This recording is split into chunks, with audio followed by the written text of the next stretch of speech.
Hello, welcome to Josh Moment. So when you say Josh Moment, you say the African time. Josh Moment, the African time. Okay, so in the previous episode, we looked at a holistic view of Africa. In today's episode, we'll be looking at the biography of Dr. Kwame Nkrumah, one of Ghana's great leaders and one of Africa's greats as well. So we'll start with the biography of Dr. Kwame Nkrumah. But before we go on, don't forget to subscribe to this channel, like and share this video. Now let's begin today's episode. So Dr. Kwame Nkrumah's father was a goldsmith by name Openyi Kofi in Nkrumah. Yes, in then Gold Coast. And then Dr. Nkrumah's mother too was Madame Elizabeth Nyaneba. Yes, so Dr. Kwame Nkrumah was born Francis Inwia in Nkrumah. Yes, on 21st of September 1909. However, there are controversies surrounding this date. Others say he was born on the 25th, and others say 21st. But in his autobiography, he said he was born on the 21st.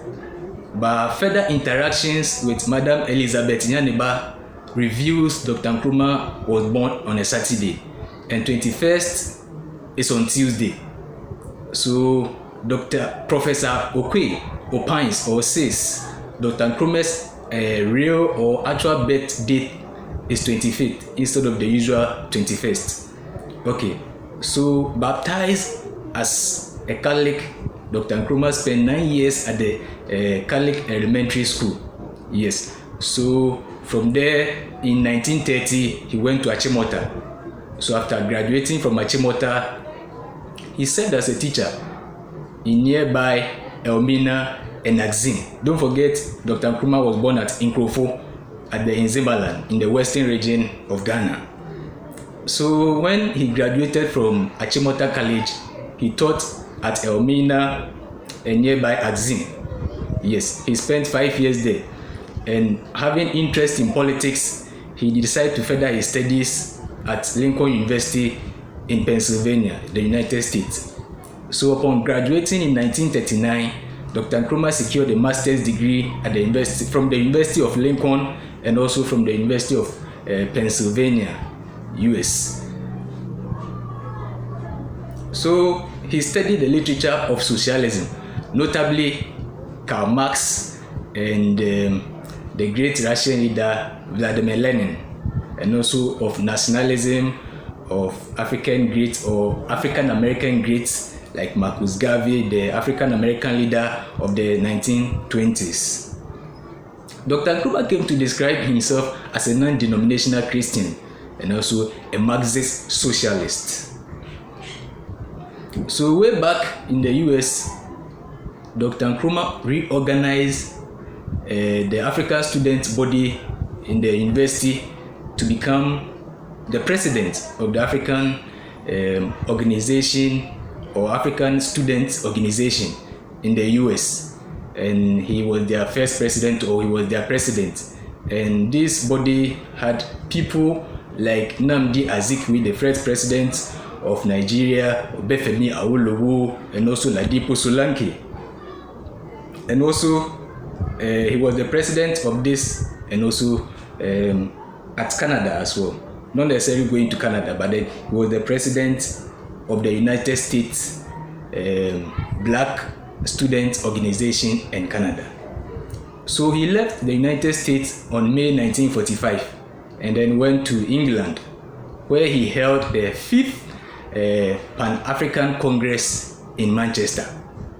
Meanwhile, in the Gold Coast, Joseph Boachi Dankwa, popularly known as JB Dankwa, had formed the United Gold Coast Convention, which aimed at securing self-government through constitutional means. So Dr. Nkrumah was invited to serve as leader or Secretary General of the United Gold Coast Convention. So in 1947, Dr. Nkrumah came to honor this position. So as Secretary General of the United Gold Coast Convention, Dr. Nkrumah addressed meetings throughout the country to build a mass base for this new movement.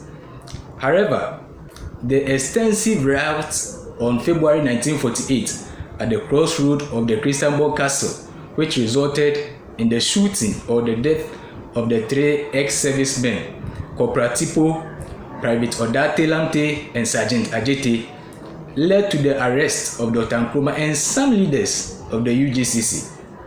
However, when there was a split in the middle-class leaders of the United Gold Coast Convention and the more radical supporters of Dr. Nkrumah on June 1949 formed the Convention's People's Party, otherwise the CPP. And then in January 1950, Dr. Nkrumah initiated a campaign of positive action involving non-violent protest, strike, and non-cooperation with the British colonial government. In the ensuing crisis, services throughout the country were disrupted. Dr. Nkrumah once again was arrested. But the first election held on February 8, 1951 showed the massive support CPP had gained throughout the Gold Coast. Elected to Parliament, Dr. Nkrumah was released from prison.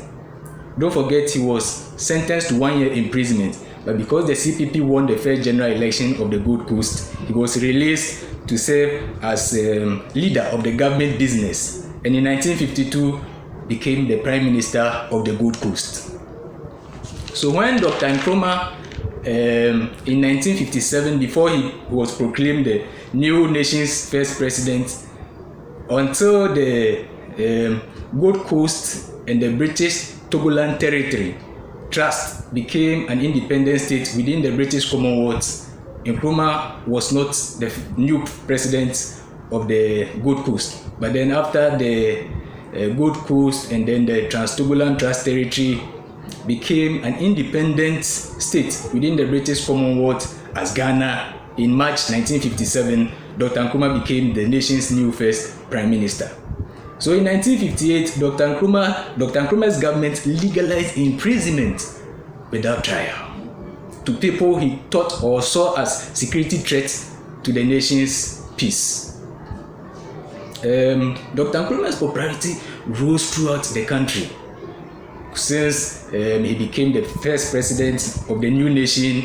Roads, schools, health facilities were built, and then his policy of Africanization also created numerous opportunities for citizens way back in the Gold Coast. So by a plebiscite of 1960, otherwise through a referendum in 1960,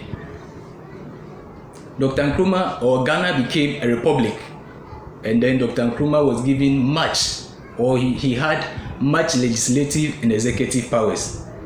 And then instead of focusing on the administration of Ghana, Dr. Nkrumah's focus switched to the unity of Black Africa, leaving the administration of government into some party officials.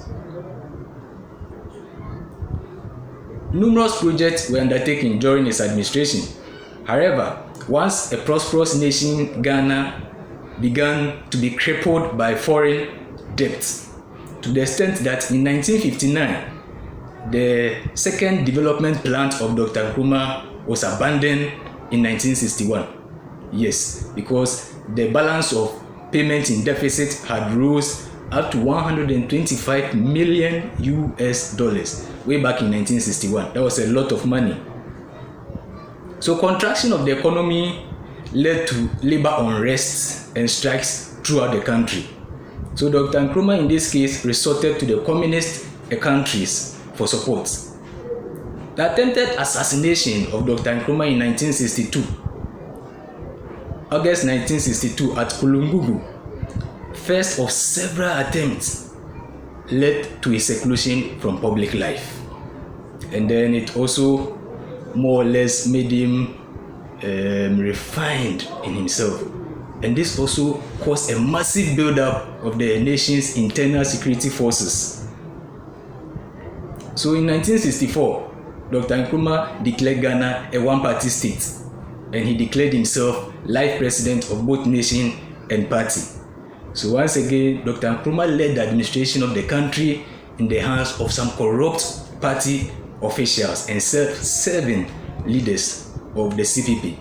and focus his attention on the ideological education of the new generation of African political activists, losing touch with realities in the country Ghana.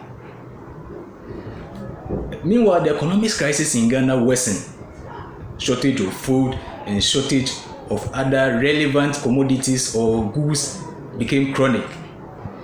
So on February 1966, Dr. Nkrumah was visiting Beijing. Yes. So in his absence, the military and the police forces in Ghana took over power. And upon his return to West Africa, he sought asylum at Guinea-Conakry, where he spent the remainder of his life. So Dr. Nkrumah died on 1972, age 63, at Bucharest, Romania.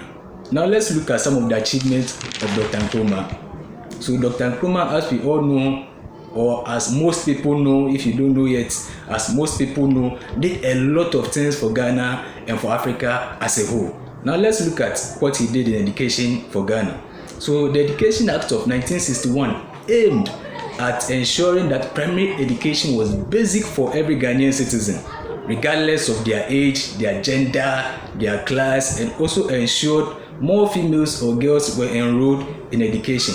He also expanded the teacher training institution and provided textbooks that were required for studies.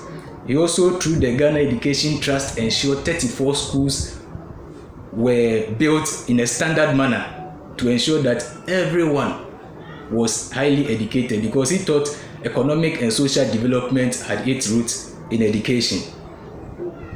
So this was more or less done to bridge the inequality gap between the elites and the masses. And in doing that, the northern region had free education. The northern part, Upper East, Upper West, and northern region had free education, and to ensure that quite a number of people in that region were also able to enroll in education, to bridge the gap or the centuries of discrimination against those regions. So let's look at some of these institutions, be it tertiary or secondary or teacher training, that Dr. Nkrumah ensured they were built in the country Ghana, then Gold Coast.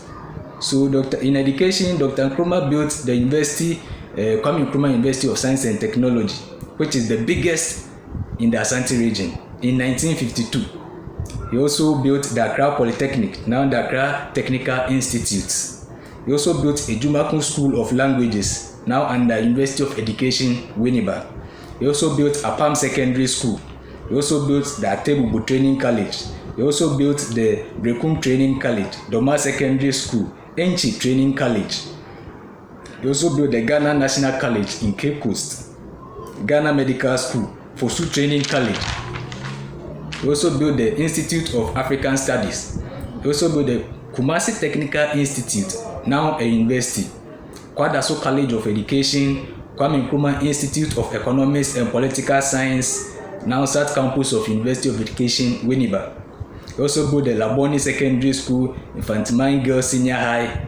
I attended my junior high school at Infantimine DAGHS, so I'm very familiar with Infantimine Girls Secondary School.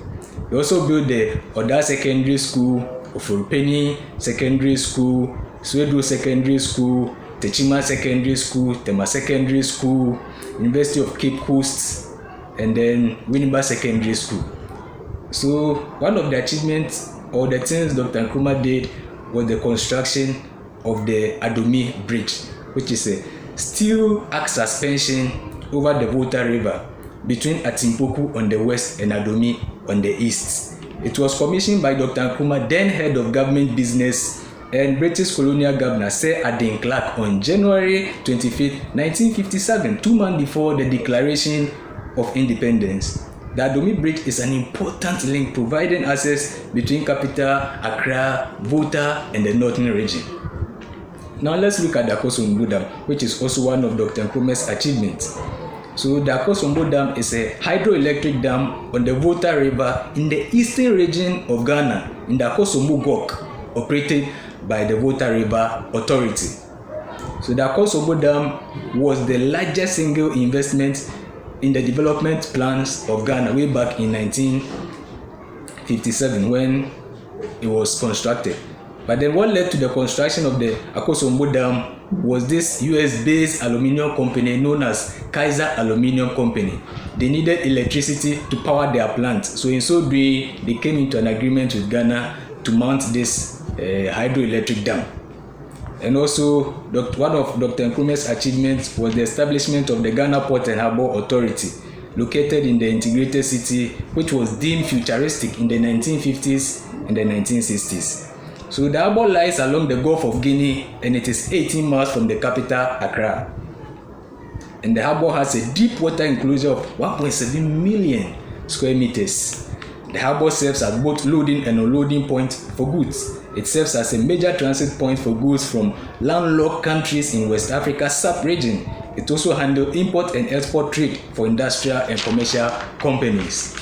Now let's continue with the achievement of Dr. Nkrumah. He also built the Aboso Glass Factory, the Agriculture Development Bank, now ADB, the Airport Residential Area, Akosombo Textile Limited, Ambassador Hotel, the Sujare Sugar Factory, Atlantic Hotel in the Western Region, Atomic Reaction Station, Bank of Ghana, Bogatanga Meat Processing Factory, Bogatanga Rice Mill Factory, Buokrum Estate, and then the now Golden Tulip. It was previously known as the City Hotel Catering Rest Houses, now Golden Tulip Kumasi, and also Cocoa Marketing Board, Cocoa Board, Continental Hotel, now Golden Tulip Accra, and then now Lancaster Hotel. Also Ghana Airways Corporation, which is now defunct, Ghana Commercial Bank, GCB, Ghana Blaster Line, which had 15 ships back then, but it's now also defunct. And then Ghana Broadcasting Corporation, Ghana Film Industries, Accra, Ghana National Trading Corporation, Ghana News Agency, Ghana Oil Company, GOIL. Also Gihok Fabric Product Company, Fiber Product Company, Gihok Pharmaceuticals, Kede Match Factory, Kanda Estate, Commander Sugar Factory. We also expanded the Kolebu Teaching Hospital by constructing the maternity, surgical, and child health blocks. But then the Kolebu Teaching Hospital was established or erected by Sir Godin Gogisbeck. But Dr. Nkrumah did an expansion in that works. So Kumasi Central Hospital, now Okomfanochi Teaching Hospital, was also constructed by Dr. Kwame Nkrumah. The Kumasi Jute Factory, the Kumasi Shoe Factory, you have the Laboni Estate, Meridian Hotel in Tema, which is now defunct as well. We have National Investment Bank, NIB. We have North and South Sound Trestle.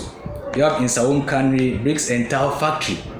We have Osu Ringway Estates. We have Peduase Lodge. We have the Walugu Tomato Factory.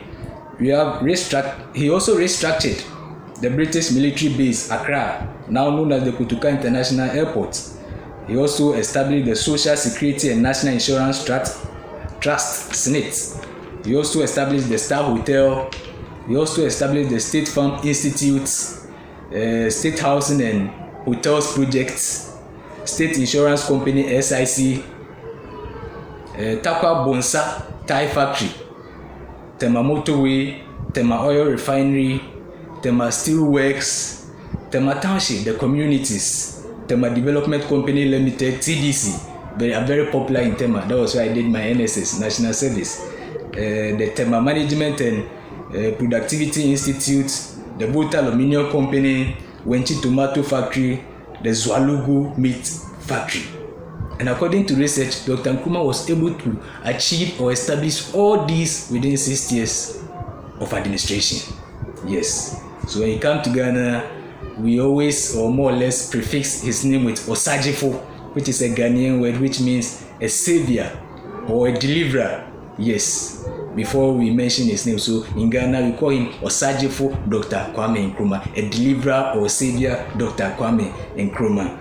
Yes. So now let's look at some of the sources or the references, and then we'll end today's episode as well.